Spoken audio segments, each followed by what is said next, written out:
starting now. Okay. Hi, it's Friday, and the big news today, it's the middle of July, and just in the middle of summer reading season, Kindle, Amazon has released today, and this is hot off the presses, what is called Kindle Unlimited. And so we're going to talk about what Kindle Unlimited is today and the implications of subscription-based books, access to books, and how that might have implications on the publishing world. So if you're a writer or a bookworm, this show's for you. So I'd like to say hi, I'm Cynthia Seymour with Virtual Newsmakers, and I'm here today with Debbie Ellickson. Say hi. Hello. Hello. So she's coming from Canada at the moment. Is it cold up there for the summer?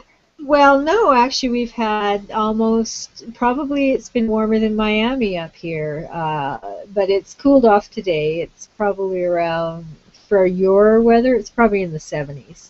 Okay, yeah, because the reason why I'm asking is there seems to be this cold flash that's going on in the United States.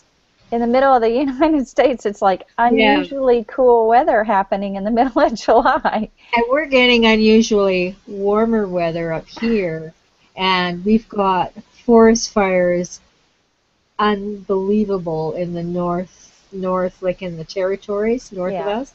So our entire province, I posted a picture on Facebook yesterday or the day before, and the sky, it looked like you're peering in a milky haze. It was a picture of the sun, and it doesn't even look like the sun. Wow. Yeah, I saw that. So when much you posted forest that. fires. So we're kind of breathing in smoke, and it smells like when you throw water on a campfire. That's what the air smells like. So, oh my gosh. And I think this is actually also pushing down into the northern United States. So it just goes to show you everything is global, even the weather. Oh wow. Well, let me give a little bit of backstory to this whole Kindle situation.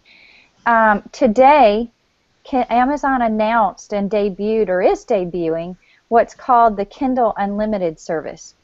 And what that is it's a $9.99 for $9.99 a month, so it's a subscription.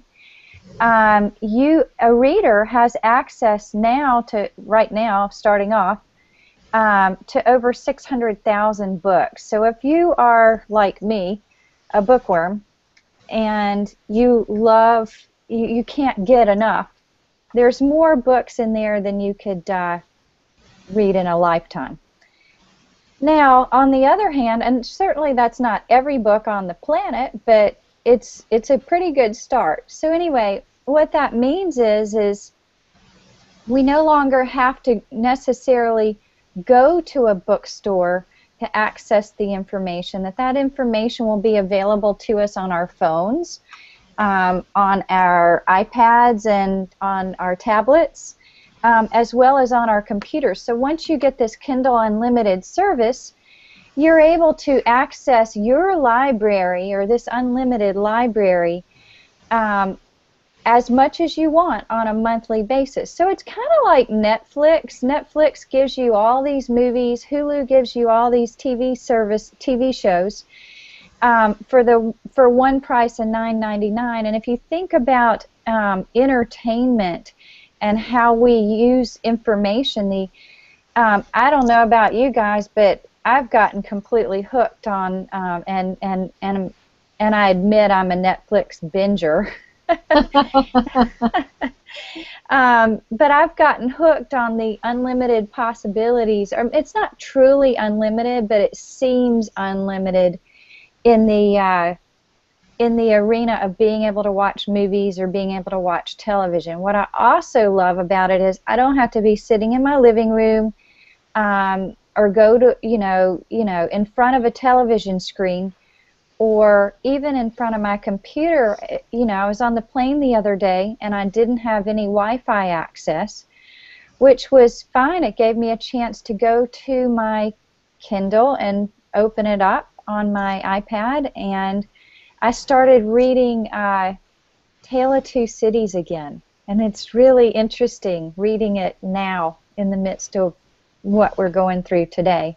Yeah, and those old classics are free. Yeah, but the thing is this is it. You know, you couldn't go to a movie for $9.99, Yeah, and that's true. yet on Netflix you can watch unlimited movies. You can't subscribe to Cablevision and get television for $9.99. And I have to tell you, um, I don't want to be limited to going to a movie theater. And I don't want to be to their time schedules and their place and their location. And I don't want to be limited to having to sit in my living room in front of a television in order to watch TV. And So, yet we have different experiences on that, but go ahead. yeah. On the other hand, what I like about Hulu is I can watch back-to-back sessions or episodes of one television show and not have to wait till the next week necessarily.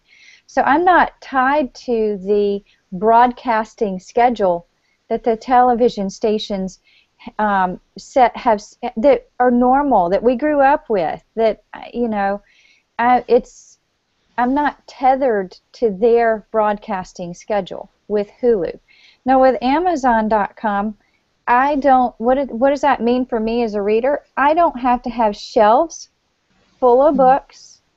I don't have to. I move a lot, it seems, and the biggest part of moving, the most onerous part of moving, is Books. packing those books in those little boxes because big boxes are too heavy to carry, and watching the men grunt and strain as they try to get up the stairs with all my boxes of books, and then having to set up the shelves and have them all over my space and clutter up my life. My next tackle is getting rid of the books, as well as getting rid of CDs and DVDs. So it's interesting to me how all of this has become data. Movies, TV, books, music are now data. Well, it I I have I love the on demand. I like Netflix too. For me, I want the option to be able to watch The Good Wife or any of my TV shows on demand when I I want, love The Good not Wife. to be tied to the cable schedule like you Yeah. say.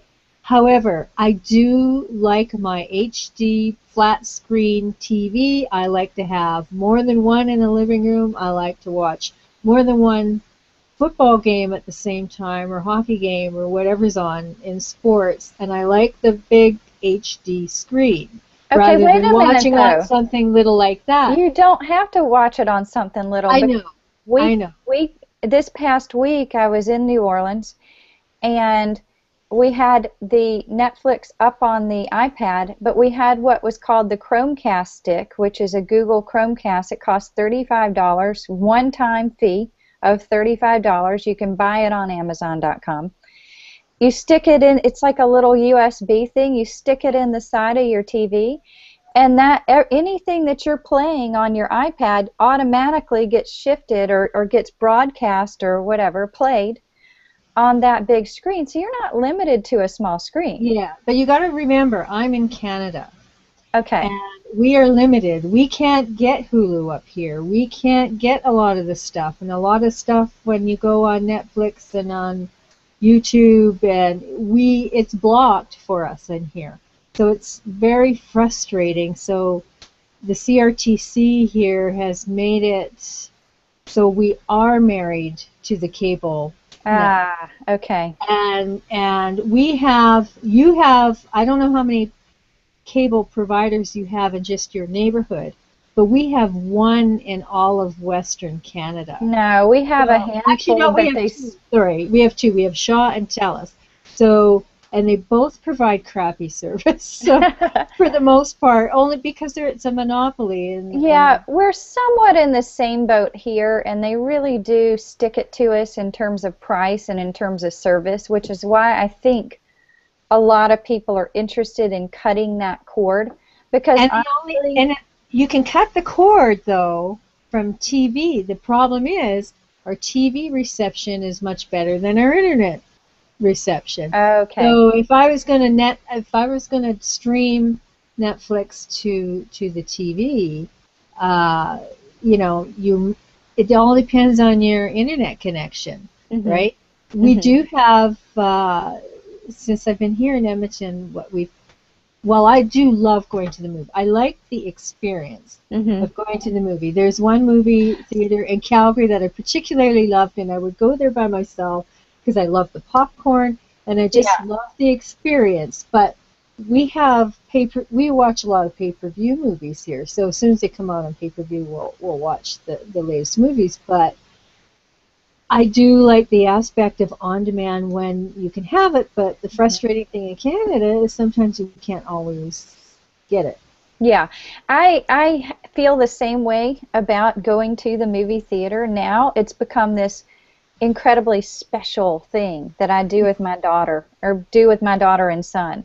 And so we'll wait for the movie we really want to see and we'll get the popcorn. There's one here called Paragon that has a restaurant in it and big seats, and you can pull the dividers, the arm rail dividers up, and like snuggle up together and stuff Nice. like that. So really, in a lot of ways, there's the movie theaters that step up to the plate and make it a really special experience, I think are going to benefit from this. And I don't think they'll go away, but I think it'll weed out a lot of like just everyday, normal, run Well, of the mill stuff. I get the wrap in my inbox every day, and it's an insider magazine for an insider one for the entertainment industry. And people, you look at the numbers, people are still going to the movies. I mean, Frozen killed it at the box Yeah, office. they Every did. weekend there's another movie killing it. And Maleficent with Angelina Jolie, who I love, she's my favorite actress. She killed Have Frozen. you seen that movie? Not yet. I'm waiting for it to Ah! come on pay-per-view. Ah! Oh So no, that's worth going to the movie I for, I know. have to tell you, But because but people are still. What my point is, people are still going to the theater yes, because of the experience. But we're still watching on PVR. If we like the movie in the theater, we want. If we really like it, like a movie like Maleficent or even 12 Years a Slave. If you like the movie, of course, I love Brad Pitt too. Um, you're going to watch movies more than once. So right. if you've seen it in the theater and you really liked it enough, you might watch it on pay-per-view when it comes on in on the TV. But you're also going to watch it when it comes on regular cable or on Netflix. Right. And so I mean, I'm watching the reruns of The Good Wife. I watch the reruns of um, Law and Order, Criminal Intent, and Law and Order Criminal Intent. I watched, some of the reruns. You even though you've seen them even more than once, you watch them over again. Yes. So I think if you're a fan of the venue, you watch it, and it's the same with a really really good book. Leon Uris and James Michener have been my favorite fiction Mm. writers. I read mostly nonfiction now, although Braxton Cosby. I'm going to start reading his trilogy. I've got them in my Kindle. They're in the queue, and but I've read Leon Uris's books more than Uh-huh. once, particularly some of them like Exodus and QB7. Um, Seen the movies when they've come out. So when you're a fan of something or of a product or even of genre, you tend to not just pass by once. You tend to go over them again Yeah. sometimes. So it's just like music. We don't just listen to um, Lord's Royal. If you like Lord and you listen to Royals, you don't just listen to Royals once. You listen to it more than once Right. if you really like a song. And Well, it's interesting that you bring that up because one of my favorite authors is very active online. Her name is Jacqueline Carey, and she writes this it's kind of like this mashup between historical based fantasy slash slightly erotic, I mean, it's very, very beautifully written, and it captivates people. And she's created such. She's always active on Facebook. She's very active on Twitter, and she'll post images of people who have sent her their images of their books and how many times they've read them, that I they're love that. I should do falling that with my apart. book. I They think are I'd like. falling apart, these books. And there's also an aspect of her books where the characters get these tattoos in order to Yeah. be freed, and people will post their images of their tattoos that they got because they were inspired by these books.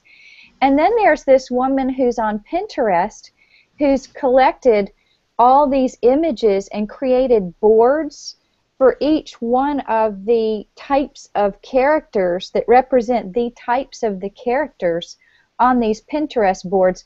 And so she's got this whole world of people that have joined her in a variety of ways on social media because they're so caught up in the lifestyle of her characters in her books. Now, that is something that I I just think is really unique. I just had that conversation with a publisher this week, with one of my clients, and I just had that conversation. I thought, because your genre, your audience is more female in the working age category. I think well, she's working Facebook very well. Mm-hmm. I've got her to start working her Google Plus so she shows up better in Google, and so she works that a little bit. But I told her, I says, I think because of your demographic, maybe your next post, I think you need to start working Pinterest to, we talked about how to do it, exactly what you're saying. So I love that idea. And hey, listen up, any of readers of my books, if you I'll post. if you Yeah. if you did that, I would certainly I share think there's a that. lot to be said when the author has a relationship, a direct relationship, and their work becomes so inspiring to people that it becomes a lifestyle. I mean, I have to tell you, I'd love to have Jacqueline Carey on this show just Yeah, to talk about that that would be one great. thing, because she's an example of somebody, and by default, I don't even think she Yeah. meant to do it this way. I think it just happened. Well, I can tell you from having written and published many of my own books, that is a really great feeling when somebody takes that effort to. Usually, I have my contact information in my books, but when somebody takes that effort to even send you a line and say how much they like your book, and Mm-hmm. and give you kind of like a testimonial, I mean, that feels really good. And I have developed relationships, friendships with some of my readers, and the funny thing is I think of them today, and I think of them. I don't even think of them as readers anymore, because I almost can't. I have to really think about when the relationship started, but it became a long-term Yeah. friendship. And some of us have met in person, and in fact, we used to go to football games together. So you never know what's going to happen, but I love that idea, and it feels really good as a reader. I mean, sometimes it all depends on. I mean, I'm certainly not, Ashton Kutcher, celebrity to the point where I'm getting, a million emails a day That's okay, yet. because I think in a lot of ways, Because then it would be kind of hard to do that. yeah, that becomes so big that it's no longer, you're no longer able to But effectively it's manage that still community. important. It's still Yeah. important, even if you're. I think it's even more important that, and some uh, artists do this, whether it's a written artist, audio artist, or visual artist. Some of them do this very well. Hmm. Doesn't matter how big they are, they do it very well in their own. They're doing their own tweets, or at least it looks like they're doing their own tweets, and they Right. are doing a really good job of making their audience feel like they're part of the whole package. Well, I'll So, give you another example of somebody who's doing that is Piper Kerwin, who wrote Orange is the New Black, mhm. because Yeah, she was an author prior to having this, you know, award-winning hit on Netflix. wasn't she And on Jimmy Fallon last week? but listen to what she's doing though. This is what's so amazing is that she's been able to write this book that's a memoir. It's turned into a fictional television series based on, or Netflix series rather, based on her experience. But what she's doing is she's taking that major coverage and parlaying that into a larger awareness about injustices within the criminal justice system. So she's not running around the United States talking about her book anymore. Yeah, She's now going around the world, really, talking about the injustices that are going on and that need to be addressed within this with as a country. We need to really address this. And as a result, she's been able to pull together again a community of people who are also interested in seeing and affecting change within this criminal justice system that's just gotten way out of control. hmm So I think that to take your art to that level where it's building a community is really to me the ultimate ideal. I mean that's what we were talking about when we were talking about transmedia. yeah, How are the many ways you can tell a story that start to then draw together a community of like minds. yes, yeah. So, Yeah, you it's know, true, and it's not just about followers. It's about disciple. I call them disciples. Um, you, I would say a tribe. I would think that that a yeah, tribe would be a better way to that's describe it. that's how Seth Godin Yeah, described them. because Yeah, disciples kind of implicates like a leader with followers, uh, whereas a tribe to me is more like minds coming together for a common purpose. yeah, yeah, And, you know, this tribal thing I think is it's historic and it's ingrained in us through as humanity. I mean, we are tribal in nature, I think. So it's really about how do you find and create your tribes. And you're right, Seth Godin did talk about that quite some time ago. yeah. He's actually, if you look back, um, only only now has traditional publishing, and not all of them, but I can talk about the experience with my own publisher because they are getting it and they are transitioning into digital media Uh-huh. and trying to work it, as much as they can. But uh, just now we're seeing the the shift in publishing and how some publishers are finally getting that, we need to the old method isn't working anymore. I mean, I think it's 5 years, they should have done it 5 years ago, but Right. Seth Godin was the first who actually stood on the platform and started saying, hey, this is the future of publishing. He was saying that before we even had Kindle. I don't think And he was saying it just about publishing, though. I think he was well, saying he about thought how we yeah, communicate. but he was talking about publishing a lot, Okay. and because he has done a lot of books, Yeah. he did something like 15 books through traditional publishing, and then he did his next one self-publishing because he had established a tribe. and he Right. was able to. He decided he didn't need a publisher. It's just like we don't need the media to spread our message anymore. We can use both. Our message is powerful if we can find a way to combine both, Right. digital and traditional. But with him, because he had already established this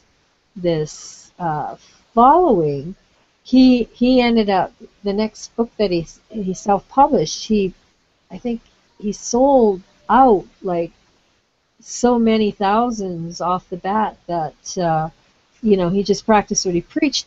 And then Right. the other thing what he made it easy. And the problem with I find this with a lot of people, which is frustrating. And there's a friend of ours on who is not just an example, and I've seen this a few times with many people, is if you don't make it hard for people to click and learn more about what you want to say.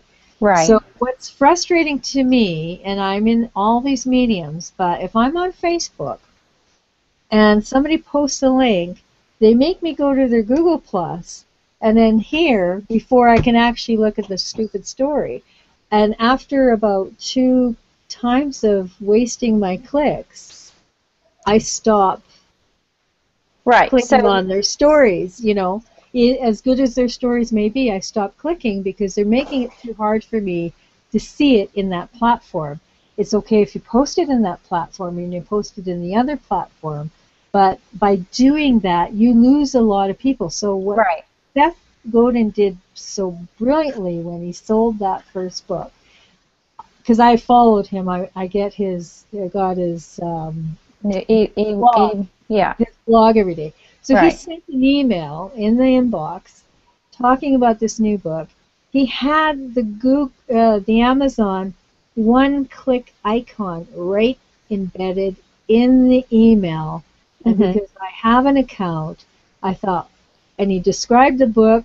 He had a great description that made you want to buy it right there on the Right. spot.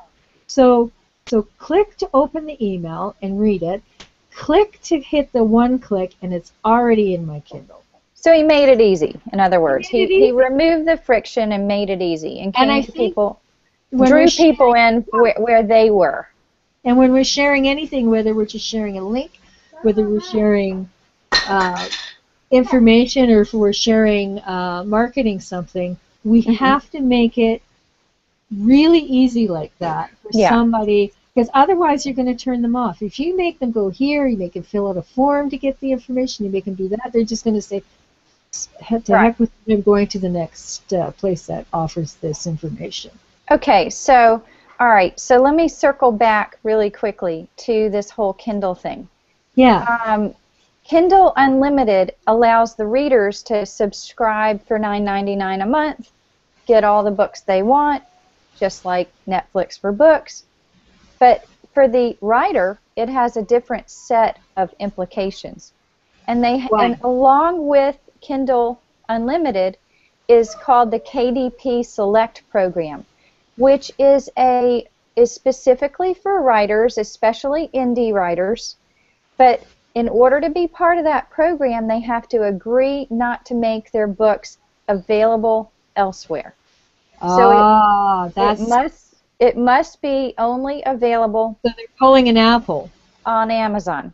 Yeah, so that could work against them, and that's what I can tell you. That's Well, it might work for them or it might work against them, and yeah. this is how it works. Because if you're in this sea of 600,000 It's not books, a guarantee that you're going to sell your book. well, it is and it isn't. I mean, like you still have to market your book as a writer, and that's what I think a lot of writers don't get, is that they think if they put it up on Amazon, everybody's going to come read their stuff. No, I would it doesn't caution work that way. any author from signing an exclusivity agreement Okay. with any digital publisher unless it's like, unless they give you an out. You need, I'd Well, have to see the contract. I'd it's have to not. actually read the There's contract. not a contract. It's If not you're a signing specific. away your right, Listen. It's just listen okay, before you start talking.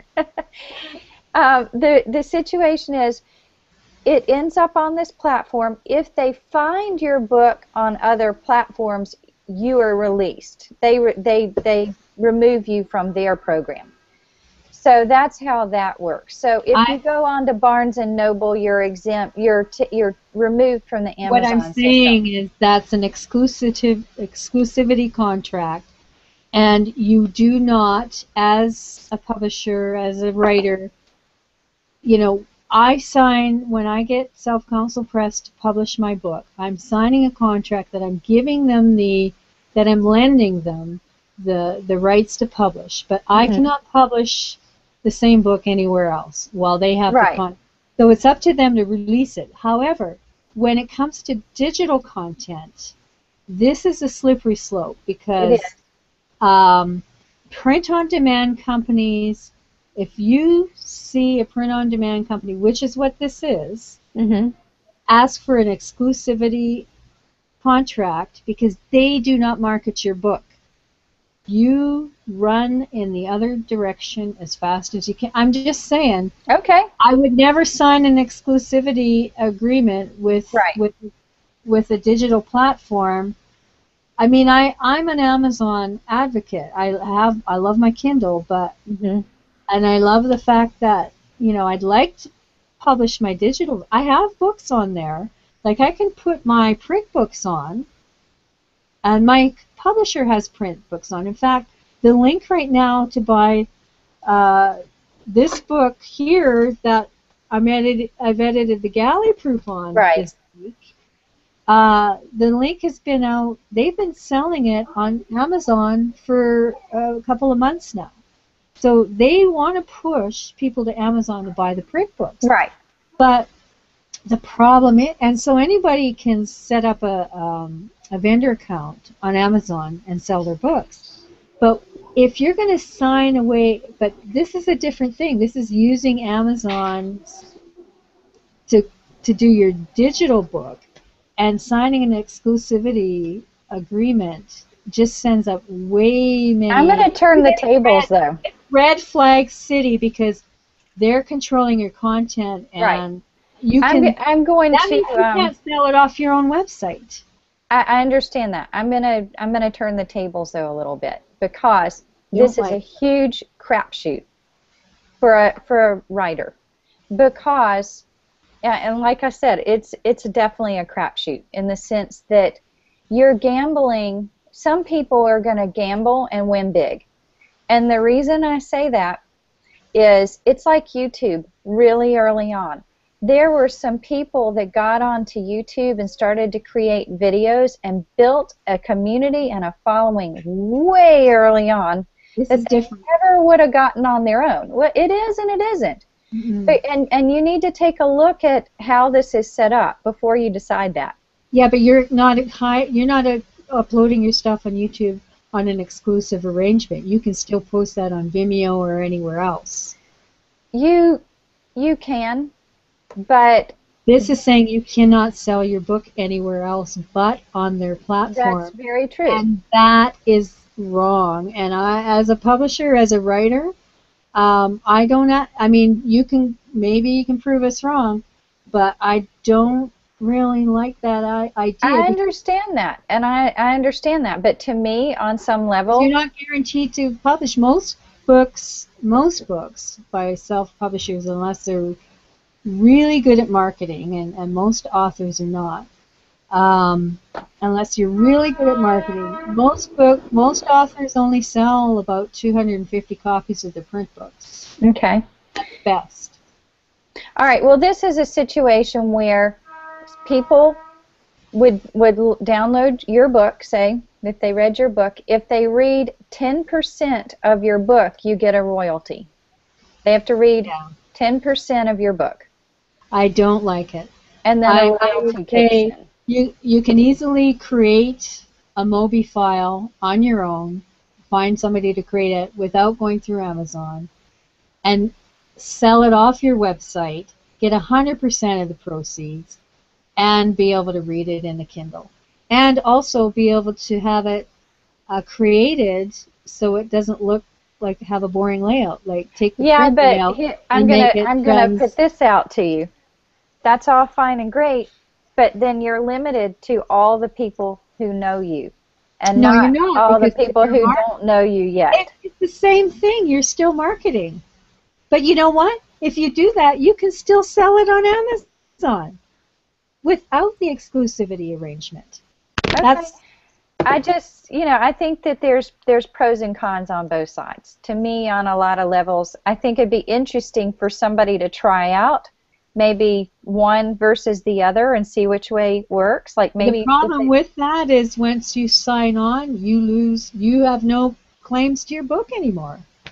You've yeah, you just do. Yeah, It's you like do. me saying, "Here, Cynthia, you No, take you this, do have you take claims to this your book, book. and If then I you can't decide publish you it want to anywhere." publish it elsewhere, then you choose to remove it from the program and publish it elsewhere. You have the problem. Well, I don't know what the contract. I'd have to see the contract, but I do know from hearing stories on, and I don't know if this is true on Amazon, but I do know from hearing stories about other print-on-demand companies. Hmm.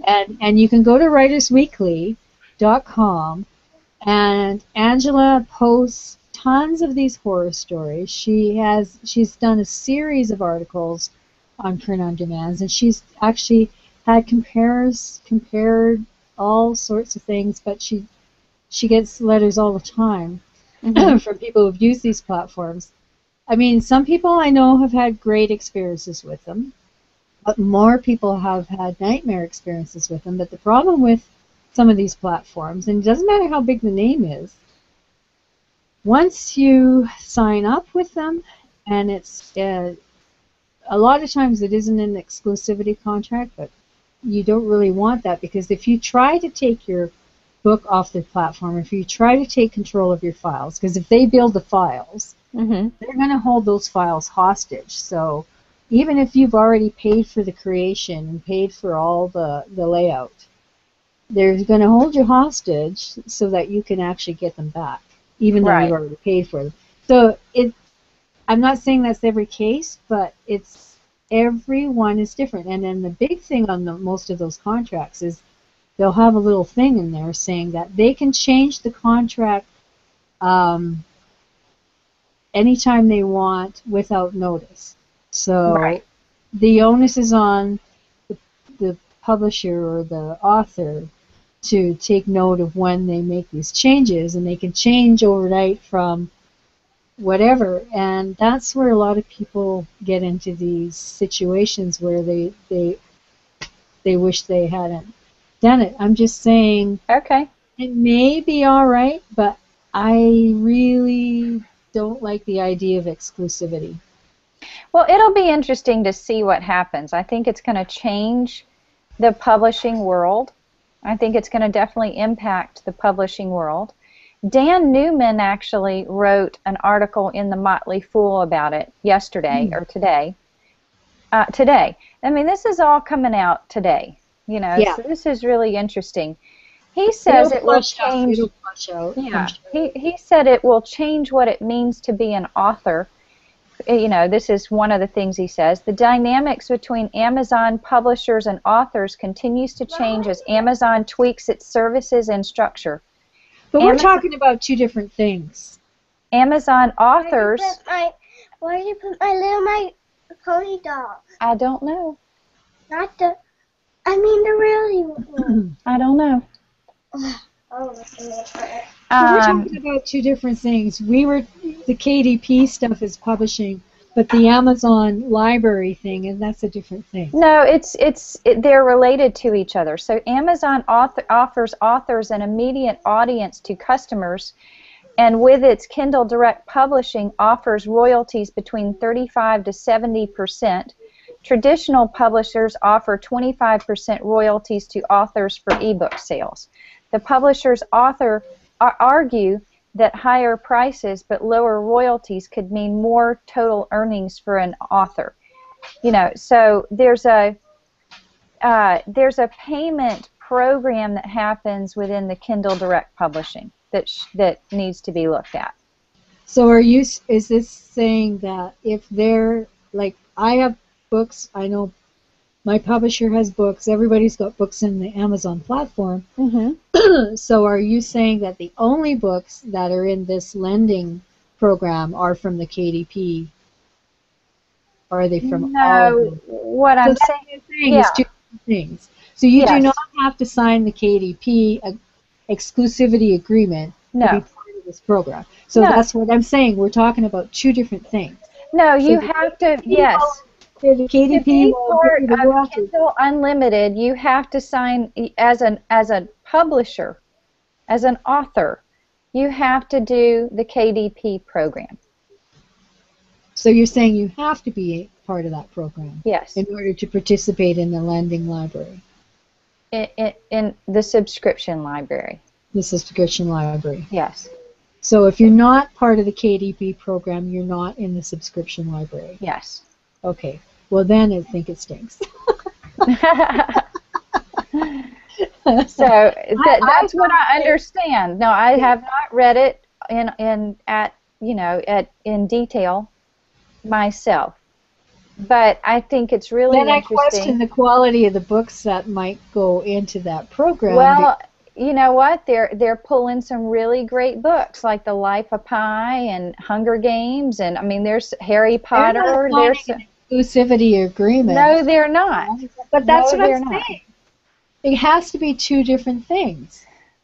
You're either you can't have you can't if the Life of Pi and those books are in there, they're not signing an exclusivity to Amazon that's the only platform they can sell their books. Right. I guarantee it. So, so in other words, if you're in the Amazon family and you're in there, you're selling your books there already, you should be able to be part of that. You could opt into that. Mm-hmm. And then they'll give you, maybe the royalty might not be as big as it would be if you were with their self-published, their print-on-demand program. Right. But the Amazon platform where you can buy your books and that is completely different from their print-on-demand. They're two different businesses. So that's what I'm saying. The exclusivity arrangement is with the print-on-demand program.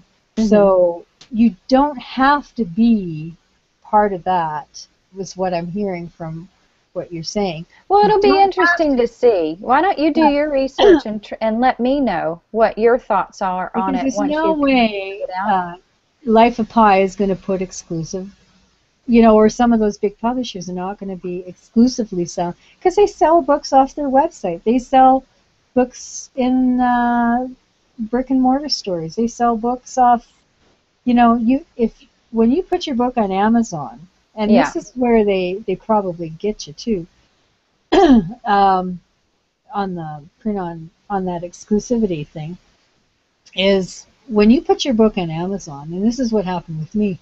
Mm-hmm. When I put my first book on Amazon, all of a sudden, everybody, if you Google the book, you find all these platforms you never heard of are selling your book, because they're linking it all back to Amazon. Okay. You've got Powell's, you've got this, you've got Ingram, you've got all these. They're all linking it back to Amazon, or taking the book from the Amazon, whether they're ordering it from Amazon and reselling it off theirs, I don't know. Right. But once you put a book on Amazon, your book is on a gazillion platforms. That's interesting. And you didn't put them there. So this doesn't even make sense to even have an exclusivity agreement. But I don't know. I think you need to read the article and get educated on it. In other words, what I want to read is the contract. Yeah. Anyway, I think this is really big news for bookworms and really big news for authors, and it'll be interesting to see how it rolls out, because I think this, on-demand subscription type model is starting to take over how we consume entertainment and information. So without the print-on-demand side, I push that aside. The lending aspect of it, the subscription service of it, to me, it actually boosts publishing Mhm. because and it boosts the ability of the independent publishers if they don't have to go through the print-on-demand business, because to me that's a completely Open the different door. business. I'll get the bread. That boosts it because it's like Netflix. Yeah. They have to pay a royalty to you in order for them to use your contract, because otherwise they're like the Aereo company that just lost in court. They're infringing on copyright. So Right. you have to pay if you want to use that in the program. You would be part of it for obviously for a bit of a royalty. So which is what content providers do on Netflix. So Right. for me, that's that's not detrimental to the publishing industry. That's actually boosting it, and that's actually making it even bigger. What I'd also like to see is Amazon has become this big monster. Not monster, but it's become so big, much like Google. Mhm. And you're only as good as your leadership. Mhm. And so if the leadership has been great, you know, up to now, so what happens if the leader is on one of those airplanes that gets shot out of the sky, or what happens if he gets sick, or and the next guy that comes in is doesn't have the same vision, and all of a sudden you're seeing stuff happen with the company that you don't really like, and then next thing you know the stock's falling. And so you're only that's why exclusivity doesn't work on the print on demand side. But anyway, um, I think with all the great minds coming out of school these days and all the youth that are coming up, they have this great great burst of creativity coming out of their brains. Somebody is going to create other platforms as well that is going to rival these companies in Yeah. the future. So just because we have these two giants here right now, Google and Amazon, because I mean we went through this controversy, well, not the same controversy, but a lot of controversy with Google Books. There's still some issue. They're still in court over that, but um, there's going to be something come up the ranks to rival these companies. So Amazon isn't going to enjoy this big thing very long, and there's going to be something to rival Netflix. But Mhm. I think that will be all good for everybody. It just tells me, just like the theater, just like the movie theater, just like the TV shows, we're not going to stop reading, we're not going to stop watching, so people are not going to stop creating the content. Right. So I think if you shift away from print, although there's going to be an aspect of people who still want it, the sky is the limit for the industry Yeah. because the opportunities have just gone to the moon. I think for me, the big takeaway as an author would be not to relinquish all of your of who you could be as an author to just, being a wallflower and not being part of creating a community around what you're doing.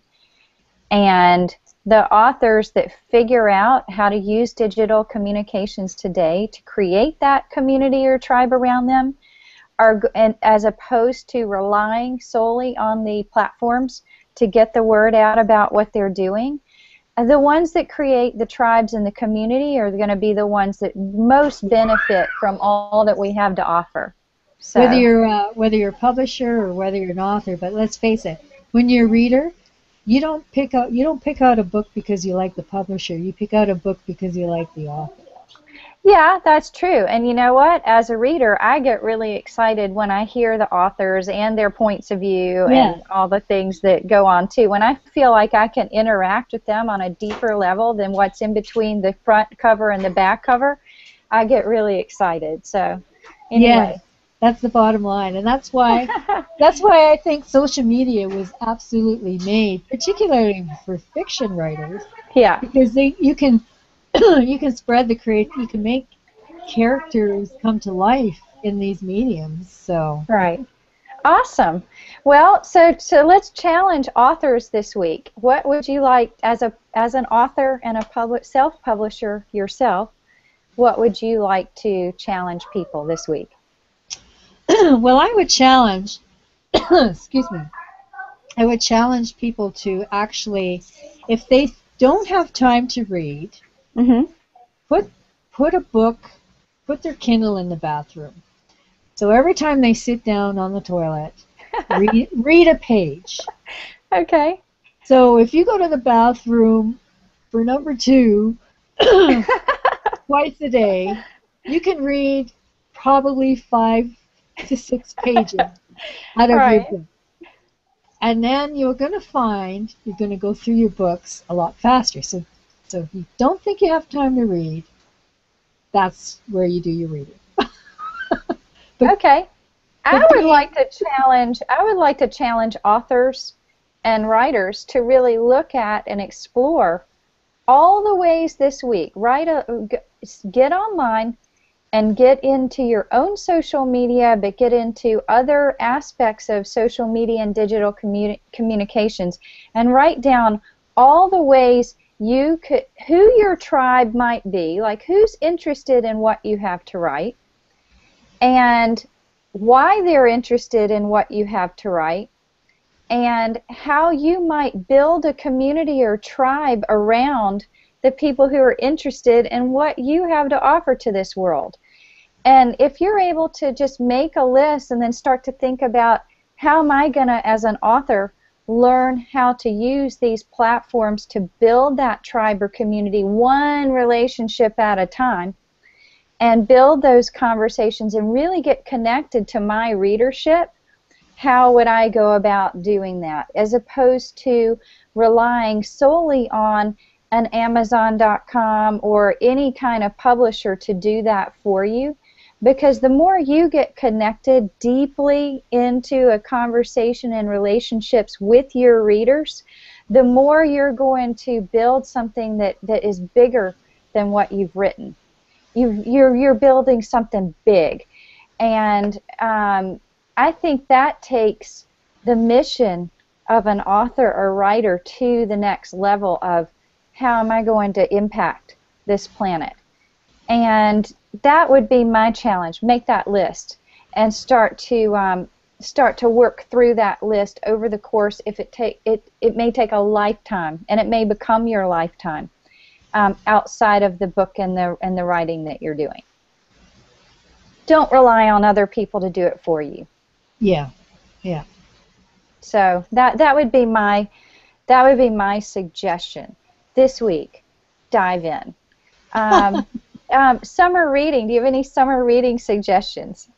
Summer reading. What is that? your summer writing.